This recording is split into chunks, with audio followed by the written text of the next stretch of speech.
In the name of golf, I solemnly admit that I have cheated myself in recording my scores on the Golf Shot app repeatedly. Despite such efforts, my handicap and my average score prefer to cling to the roof. This wonderful game is really made for wonders. My bunker shots usually insist on keeping the ball sandy. In case the ball leaves the greenside bunker, it would wander like a zombie, leaving me a long face and a wounded spirit.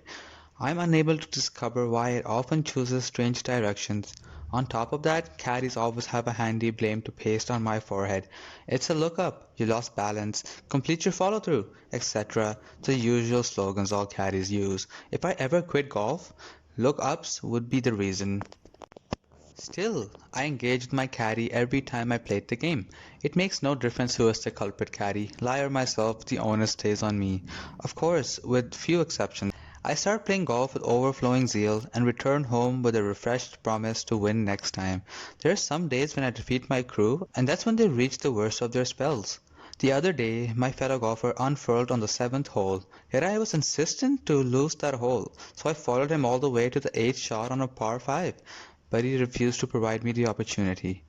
And my ball eventually revolted into the hole, whereas he finished 8 and 10. No one can doubt my sincerity. I did my best. It's a fact that I am a good golfer. My determination is beyond question and my devotion to the cause is unmatched. I have quashed, time and again, most golfers who claim to be better than me. My career in golf includes invalidating some renowned pros on many auspicious occasions. In real sense, their lack of concentration led to their downfall. All of them blame the quality of my narration for that. Well, everything is fair in love and war. Not all weapons sit in the arsenal. The deadliest lurk in the fighter's mind, yes. Strategy can make a wood piece work like a gun, and deceit works best for who don't make it a habit.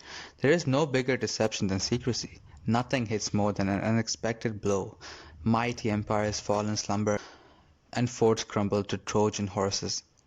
Those who don't learn historical lessons become the decoration of dustbins. Those who let opportunities slip through their hands live in the lap of despair. Those who grab the moment from its horns change their fate. A lion is a dog without nails and teeth. A soldier is worthless without courage and belief. A golfer is a walker without patience and passion. The great game of golf works in chapters like a suspense novel. One flip of the page horrifies, and the other makes the reader smile. In the same manner, golf shots surprise the golfer. Hissing horripilation, dens of despair, and the jogs of jubilation are regular features of this game. What matters the most is to get out there and play. On what is fear? Non-acceptance of uncertainty. If we accept that uncertainty, it becomes an adventure. By Rumi.